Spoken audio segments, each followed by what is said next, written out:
I said, season management. Season management is the focus of the session here today.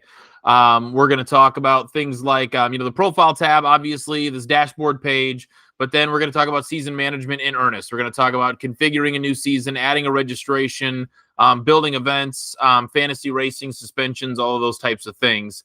And then we'll talk about some reports that are offered both in the reports tab and in race management as well. So I'll start on the dashboard page. The dashboard page is the default page that you come to when you first log in. You can do a couple of different things here, but this page is mostly just used for navigation. On the left-hand side of the page, you'll see a list of tabs that you can use, right? Your profile tab, season management, race management, all those types of things. On the bottom of the screen, you see some of those same buttons, season management, race management, those types of things as well. I will highlight right now that there is a banner across the top of the screen that's not typically here, but it is here right now. We have a new version of MRP Live out and available. If you have not yet upgraded MRP Live, please do so. The banner's there for everybody. So if you feel like you upgraded, the banner's still going to be here. The new version of MRP Live is out. It's required. And actually, we're going to have an auto update feature very soon to where if you even try to open an old version of MRP Live, it'll auto update to the new one. Don't want that to happen on race night, right? You want that to happen in advance. So go in and update MRP Live. But beyond that, on this dashboard screen, there is a couple of things that I'll show you here. First is the app favorites. This is the number of people who have gone to the My Race Pass app and have favorited your profile. The advantage for fans doing so is they'll get push notifications on their device when you guys, when your races start, when your fantasy groups are open, if there's a cancellation, anything like that. I mean, it'll all show there. And then there's a sandbox page here as well. Sandbox is a siloed environment that's a direct copy of a live environment data. So you can go in there and, practice different lineup schemes or test different things in the program, things like that, and have it not affect your live environment data. I will tell you about the sandbox is that it auto refreshes every Monday. So when you log in on Monday, you'll have fresh, clean copy of the data from basically last week's racing in there. So if you're going to test anything in the sandbox, just, be aware that it'll go away every Monday. Also on the bottom of the screen, you'll be able to see links to our help and support options, whether that be the mrphelp.com season management page, race management page, or all of our help videos are here as well. So the links exist there. But that's basically everything on this dashboard page. There's not much to it. I'm going to jump ahead to the profile tab. Profile tab is, think of the first half of this as everything that shows in the app about your racetrack. This is app information. You got a website through us. Websites are managed a different way. We'll talk about that on Friday. But app information first, right? So updating your profile image, updating your header image, and then editing app information is down here as well. And this is, what you'd kind of expect it to be, right? The track basics, the length, the shape, the banking, address, and contact information if you want that to appear in the My Race Pass app. Location data, so we can map your fantasy players, within a mile of your racetrack, basically pinpoint that. So your fantasy players who are at your racetrack, you'll know who they are. As well as getting directions to your facility through Google Maps or whatever. You can have that via the app as well with the location data. And a lot of that stuff, it's kind of, unless you physically pick the racetrack up and move it somewhere else, a lot of that pretty much won't change, right? So, but as we get into track features, look at this at least once a year, because this is some amenities information about your racetrack. What kind of camping do you have? Do you have ATMs on site? Do you, sell fuel? Do you sell tires? Those types of things are all listed here in the track features section. So that's valuable as well. Aliases is basically a different way that your track can be searched in the My Race Pass app. So if your track has ever been known by a different name, add that old name as an alias. That way, if somebody searches through the old name, they'll still bring them to the right place. If your racetrack is like an I-80 Speedway or something like that, I-80 is officially the racetrack name, but it can be searched by I-80 or I-80 pushed together. Those types of things, right? If your racetrack can be searched by different names, add those in here as an alias. Billing tab is next here. Billing kind of shows you what you would expect a billing page to show you. Right, your billing information, your current subscription type, all of your previous invoices. There's also an area here for all access accounts. With your plan type, you can either have 2, 4, or 6 all-access accounts added, which are basically free app subscriptions. The app itself is free. You can see all the entries and lineups, results, and schedules and point standings and all of those types of things in the free version of the app. Where the paid features come into play are live timing in the app during a race, and then also the ability to play fantasy racing as well in the app. So those two things are paid features. You have the ability to add 2, 4, or 6 paid app subscriptions, comp them basically here in the screen if you'd like. Rewards information, I'm not going to spend a ton of time on. Some of these rewards buckets will change. If you go to myracepass.com and you come here for promoters and scorers, you'll be able to see the new rewards buckets and what you can do to earn money off of next year's bill with these new rewards buckets. So here in the interface, it just hasn't changed to update the new buckets yet, so I'm not going to spend a lot of time here. Next thing I'll show you here is the users tab. Users is where you can go to add or remove user permissions to your admin profile, basically. So I can add user permissions, first name, last name, email address. And then there are a couple of permission levels. Site admin, somebody who has access to everything, whether that's a scorer or a user promoter, or somebody who works in the financial office, or somebody who is your announcer, or whatever. Add the permission level here. Box office and ticket redemption users permissions have to do with our advanced ticketing tools. So box office is our point of sale system, selling front gate tickets. Ticket redemption users are people who have access to the in-app scanner to scan tickets in. Designer role is the designer portal for websites, so you won't ever have anybody in the designer role. We'll add people as we see fit, our website builders.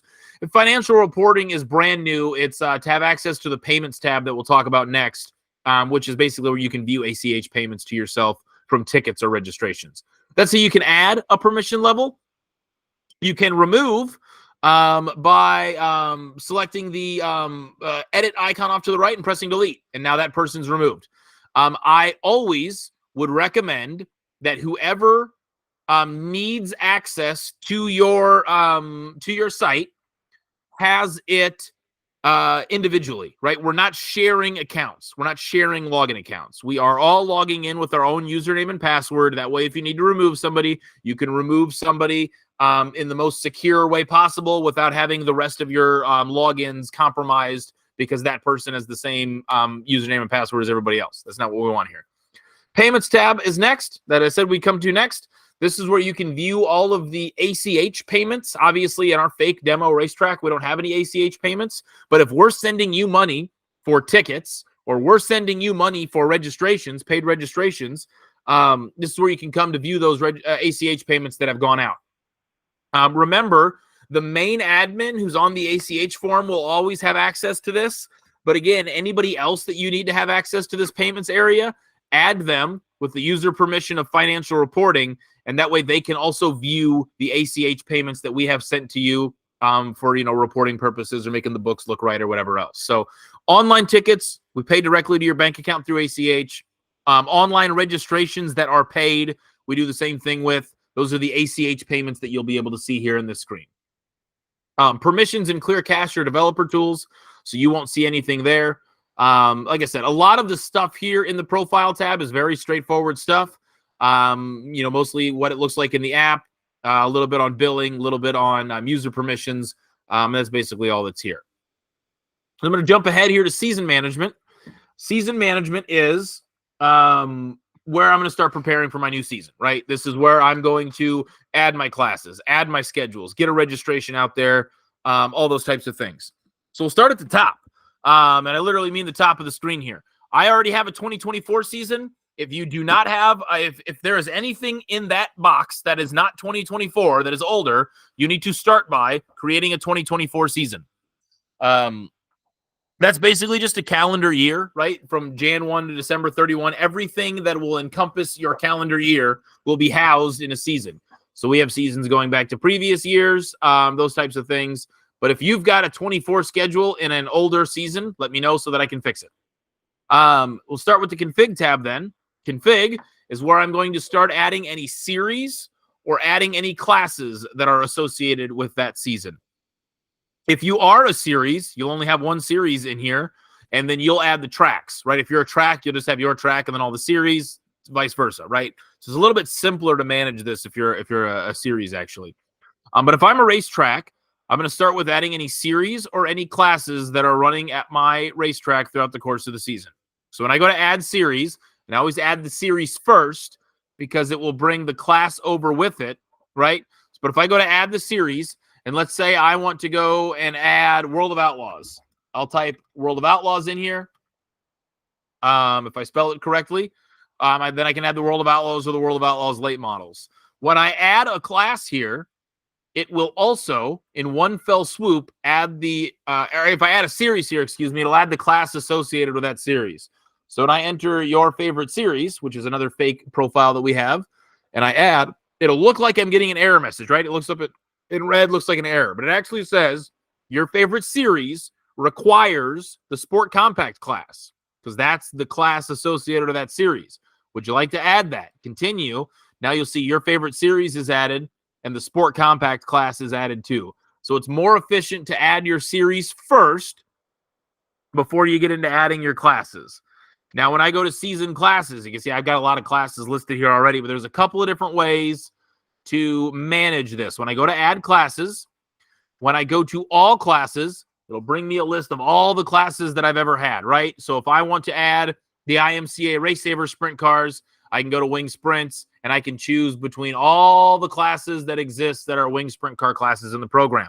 But if I am sanctioned with WSOTA, IMCA, USRA, PowerEye, Crate Racing USA, Hart, all of those things, if I'm sanctioned, I can go to add classes, and instead of choosing from all classes, I'm only going to choose the sanctioned classes.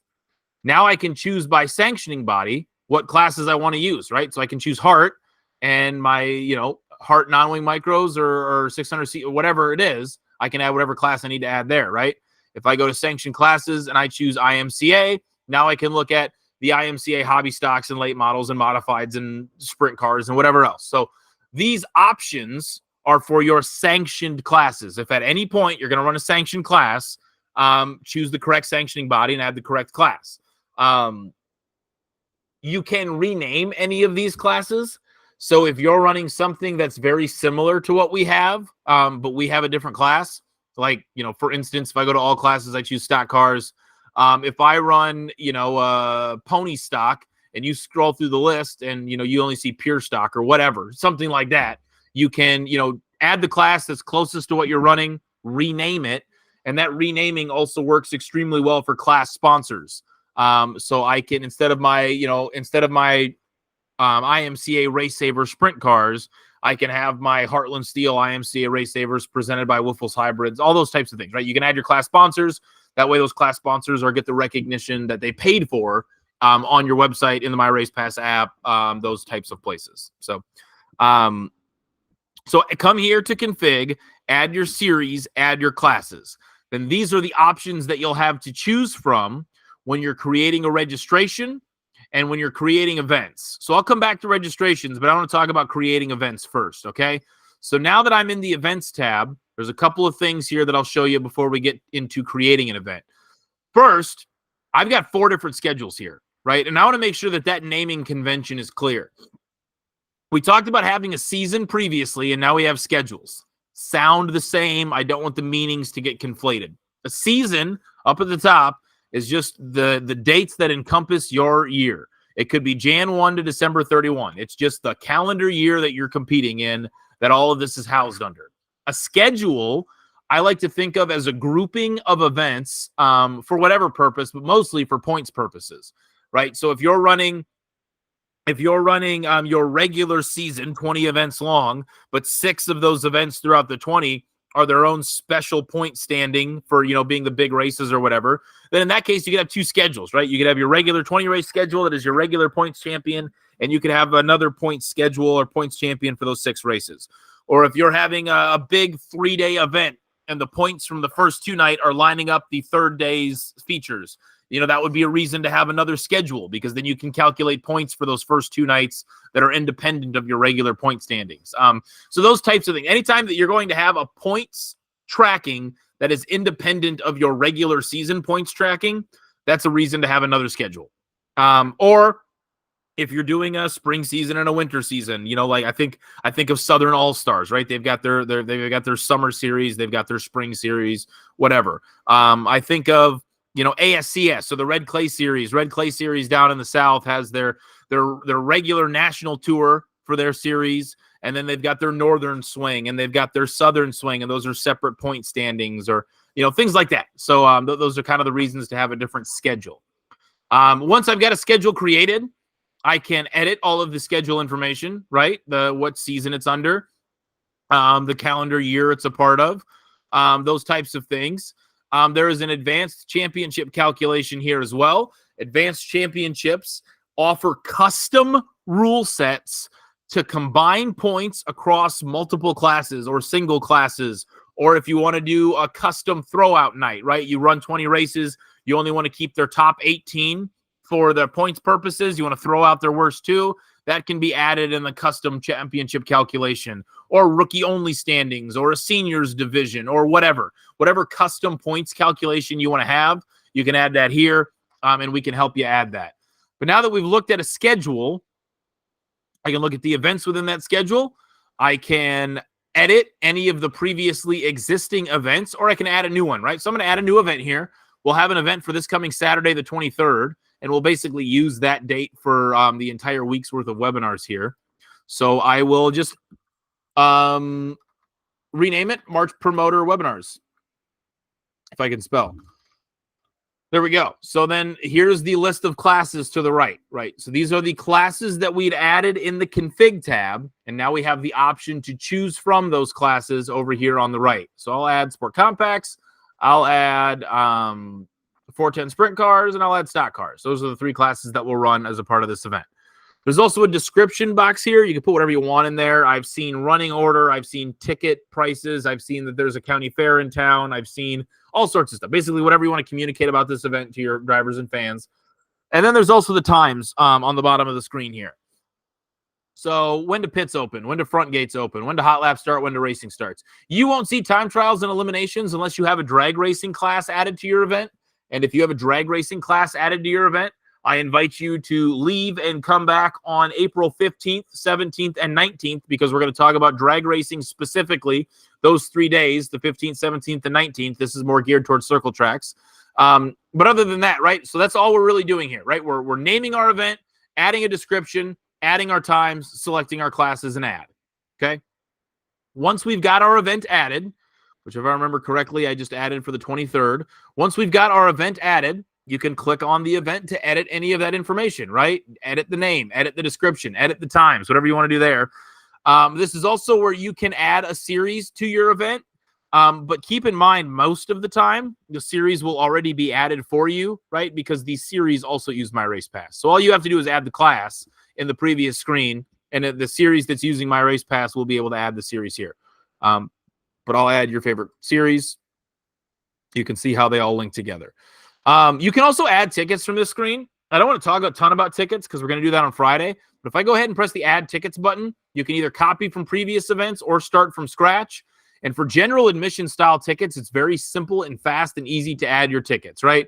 You're basically just picking the ticket types. For general admission style tickets, let's say I'm going to sell 1,000 adult GA tickets at $20 a piece. And I'm going to sell 500 kids general admission tickets at $10 a piece. And that's all I have to do to add tickets. Tickets are now on sale. That takes you 10 seconds to add the tickets, as long as you know what kind of ticket types that you're selling. So there's no downside. You're not paying anything extra to My Race Pass to have tickets out there. It comes with the program. There's no downside to having tickets online. In fact, I think that there are a number of severe downsides by not having tickets available online before the event. But again, we'll talk about tickets on Friday. Just want to show that you can add them here. But that's really what the events tab boils down to, right? We're creating schedules. We're adding events to those schedules so that we can run our races. If you've got a website through My Race Pass, adding your schedule here will also add your schedule to your website. Running your race, we'll add the results to the website. Calculating points in race management, we'll add the points to your website. So If you got a website through us, you'll never have to update the 3 most high trafficked areas of the website because you're already using My Race Pass. That's one of the advantages of our network. I'm going to move forward here, though, to points. Points kind of shows you what you expect the points page to show you, right? The number of events, the features, the wins, the top 5s, all those types of things. The earnings column off to the right is not publicly available anywhere. It's often, not, accessible for anybody outside of this screen. So don't worry about the inaccuracies of that earnings column. It doesn't matter. The competitor names are all clickable. So if I want to audit the season for any specific driver, I can click on the name of the driver. I can click on any date that he competed off to the left. And here I can see the finish, the number of points that he earned, the earnings. So you can start to audit this on a night-by-night basis, right? You can, as racetrack promoters, that drivers often will be able to see a discrepancy in the point standing long before you will. So you're going to feel the phone call. This is a good place to come to be able to see exactly what they're talking about night by night. Payments tab is the next option here. Payments, I'm going to come back to on Wednesday when we look through an entire race night. We'll talk about race management, points, payouts, all those types of things. But in the payment screen, for every class that you run, for every race night that you have, you'll be able to track the purse payouts, and then they'll have a running total in our 1099 report as well. We'll talk about that more in depth on Wednesday, but this is where you can come to review all of those purse payouts for every class, for every race night. Fantasy racing here is next then, and this is the next thing that I want to show.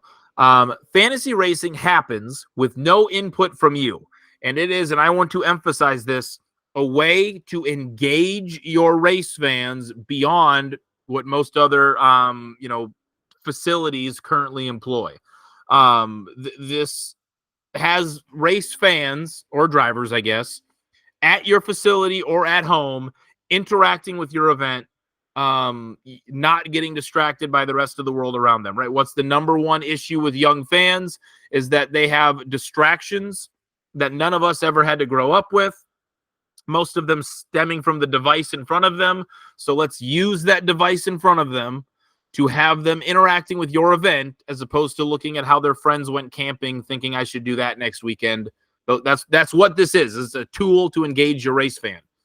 And it happens with no input from you, right? It's an automatic thing. Based off of your entry list, picks will be generated. Fans can make picks from those drivers. Points will accumulate automatically. At the end of each race night, you'll have an overall winner, and you'll have a winner in each class, and those things will extend throughout the year. So year long, you'll have a winner in each class and an overall winner. What can you do then to augment that experience for people? One, can add prizes. Marketing partners want to give away merchandise at the racetrack, or you have something creative that you want to do, whether that's some kind of pay-per-view subscription or tickets to next year's big event or an invite to the banquet or whatever. You can add prizes to these events. That way, fans can get excited about playing for something. The prize can come from you, can come from a marketing partner. If you've got prizes out there already, My Race Pass will kick in a prize every once in a while as well.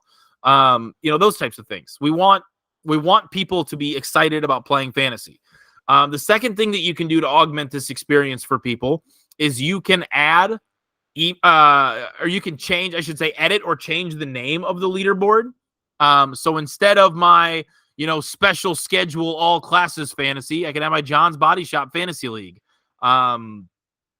This is a great tool to sell to a marketing partner. You've got somebody who you want to have a billboard on the front stretch and they're not sure of the value. This is something that you can kick in for them saying, hey, do you want to do a little bit more with us?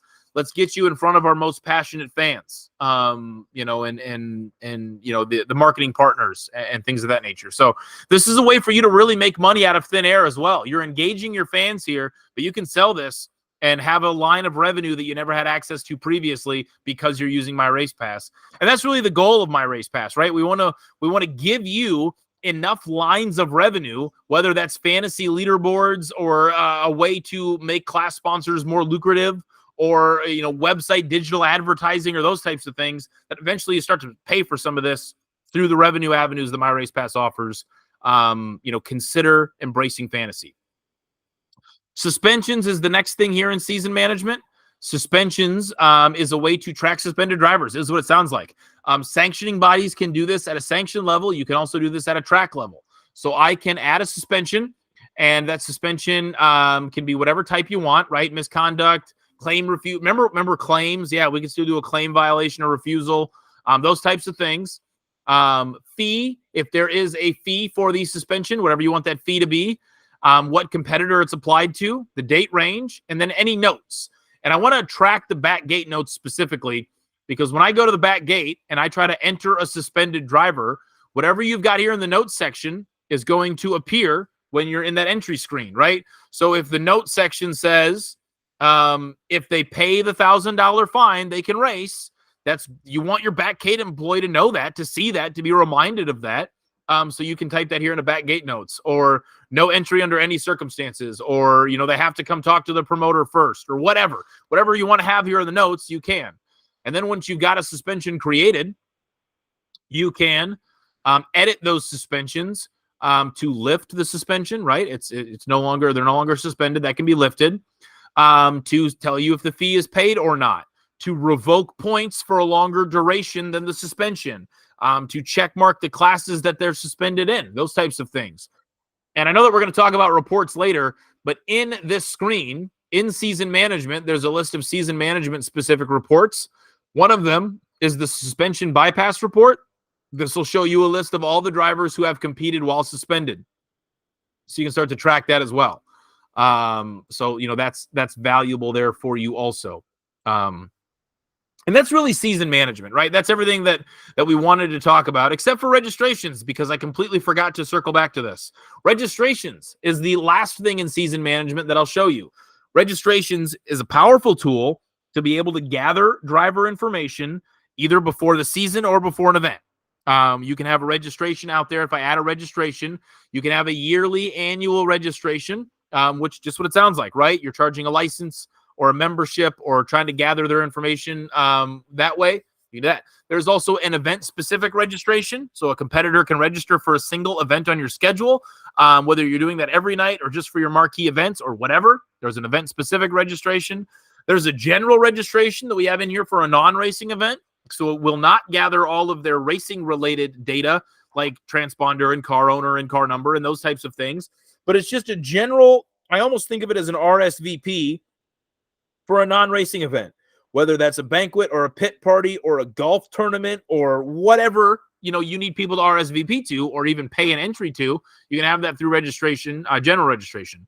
There's also a miscellaneous competitor registration, which is just another competitor registration that's not the annual one and not tied to an event. So if you need to have 2 annual registrations out there, that's a good way to encompass that.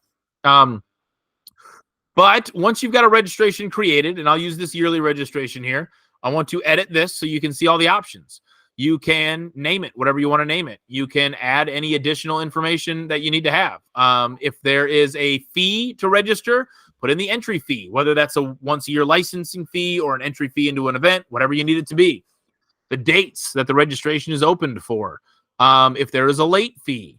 The classes that are a part of that registration can be in here as well as any late fee or an additional price. If you need, right, if your regular base registration fee is $100, but your wing sprint cars are going to be $200, you put in an additional $100, they pay $200, those types of things. There's also a download section that I want to highlight. Downloads is a way for you to have paper forms outside of the My Race Pass registration process in the hands of the drivers, right? So whatever you put in here in downloads will be an attachment to the email that they receive confirming their registration. So whether that's a minor release form or a W-9 or, your track schedule, if you want them to have a copy of that or whatever you want to have in here, you can do whatever you want. That's what the driver receives when they register. I will talk about the fee process here a little bit. The online registration payments, if you're charging a fee, had always in the past been done through PayPal. Recently here, we had done away with the PayPal process. They now ACH directly to your bank account. If you're doing a yearly annual registration with a fee, those payments get sent to your bank account every Monday. That's when we release the funds for all registrants that were confirmed the previous week. So you confirmed 3 registrants last week. The following Monday, those funds get released. Now, through the ACH process, sometimes it takes a day or 2 to get to your bank account. Most of the time, it's the next day. Sometimes it's 2 days. But that's when the money gets to you. That's when we release it, is every Monday. For an event registration, we like to wait until after the event is over. That way, if the event rains out or is canceled for whatever reason, we can handle the refunds exactly like we do with ticketing. But then, you tell us that the event happened, and then, we release the funds to you basically right then, or you tell us the event was canceled. Let me find an event registration here and edit that. You confirm or refund, type complete or refund here. We send either the money directly to you or refund it. And it works the same way as our online tickets do. So that's basically what that looks like for payments for registrations. Not much more to registration beyond that. I think that's about all of it. In terms of the form, the drivers send you their name, their contact information, their address information, transponder number, car number, emergency contact, car owner, jacket size, those types of things. Those are the types of things that we'll gather here. And that's season management. That's basically all of it here, right? From configuring your season to registrations and events, points, fantasy racing and suspensions. Just want to make sure that that's understood. If you got questions about any of this stuff, you're not sure about using registrations, you've never done it before, you want to know how that works with the sanctioning body, whatever. If you have questions, support@myracepass.com. Reach out to us, ask your questions. We've got a team of people here who are happy to answer any of them. I want to talk a little bit about reports here before we close. Every tab, or I guess both tabs, season management and race management, have their own set of reports. And then also there's a reports tab that houses all of them as well. So I'll talk about the ones in season management first. You'll be able to see the current points in pay, a couple of point average options, and then the suspension bypass report that we talked about as well. Current points in pay can be valuable as well to see the current information that shows up on the points tab in a report. So if you want to print that at any time, you can. Race management, though, is where some extremely valuable reports will live. And we'll talk about these here today. We'll talk about race management on Wednesday. But there's a lot of reports up in race management that I want to mention. First off, your entry lists and transponder lists, right? You want to print the entry list off for whatever reason. Obviously, I don't have a data. I'll go to a past event. Print off your entry list. Do whatever you want that way. That's where it is. But there is a transponder list report as well that will show you. And of course, I picked a terrible example where nobody rented a transponder. But this will show you all of the drivers who rented a transponder on this report, so you can print that and know who you have to chase down. There is a couple of different ways to do lineups. 3 different lineup reports. And this just kind of, look at these 3 reports and decide how you want the lineups to show, whether you're giving them to a scorer, an announcer, or, whoever needs to look at the lineups. I like the lineup sheet report because I'm an announcer, and this gives me number, name, hometown in the format of the lineup. So I like that. But you can do kind of whatever you want with the different lineup reports. There is reports for results as well. Full results or media version of results. Media version of results is just in a string of text, so I can copy and paste that onto the bottom of a news article and give the full results there. There is points and pay awarded for an event, points and pay by race type, different, passing points and point averages and things of that nature, race management assignments. So there's a lot of reports here that can be valuable. Jump to the reports tab.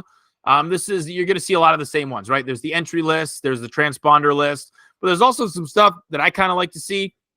The average pill draw. I like to mention that at the banquet, right? Every driver thinks they have the worst pill draw luck ever. Now you can tell people who does and who doesn't, who had good, who had bad, those types of things. Event car counts, those types of things. All the lineup reports are still in here.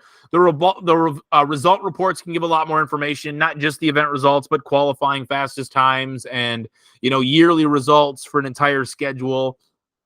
The IMCA race report, that's valuable if you're an IMCA track and you want to send this information to Virginia. This works out really good to be able to do that. All the information that they basically need is in here. There is point reports as well. Current points and pay that we already looked at. Points by date for every date, how many points everybody earned. All the point averages are in here as well. Those can be valuable also. There's one in this screen, though, that I really want to highlight. It's our 1099 report. And this will show you, for either a driver or an owner, how much money they made throughout the course of the year, which can be extremely valuable come 1099 time. So in this report, whether they're an owner or a competitor, their total earnings, as long as it was more than $600, and we can filter that to show all of them, but by default, it'll only show 600 and up.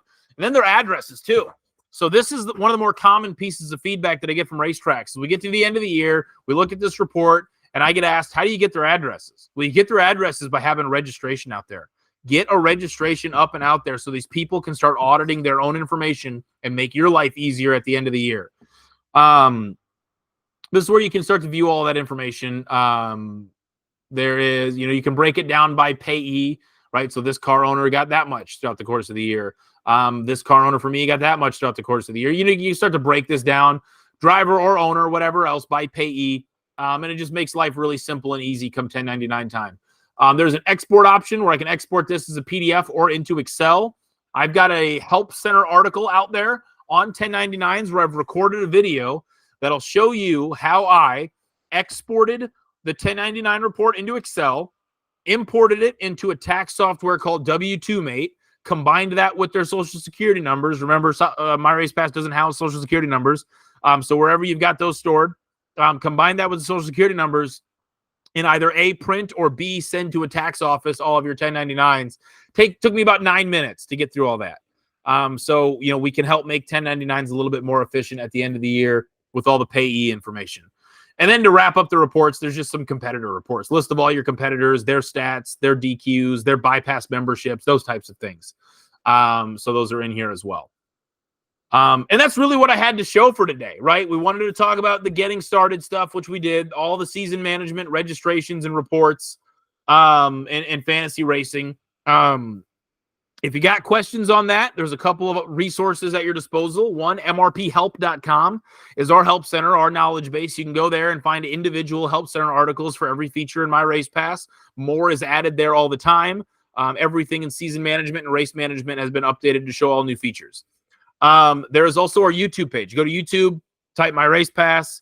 All of our webinars are recorded on there, so you'll see this starting tomorrow and other webinars like it. We also have all of those videos from our knowledge base getting uploaded. Every week there's a couple more to our YouTube page. You can also email us anytime, support@myracepass.com. We're happy to answer any questions that you've got there at any point. Like I said, this was recorded. This will be up on YouTube tomorrow. But until then, everybody, I appreciate you taking the time out of your afternoon. We'll do the same thing tonight. Same topic, same webinar tonight at 7. Wednesday at both 1 and 7, we'll talk race management, connecting to orbits and Westhold, calculating points, calculating payouts, that kind of stuff. And then on Friday, both at 1 and 7 Central Time, we'll talk tickets, we'll talk advanced ticketing features, we'll talk website tools, we'll talk news articles, those types of things. So thanks for taking the time. I'm going to pause the recording here, and we will talk to you another night this week.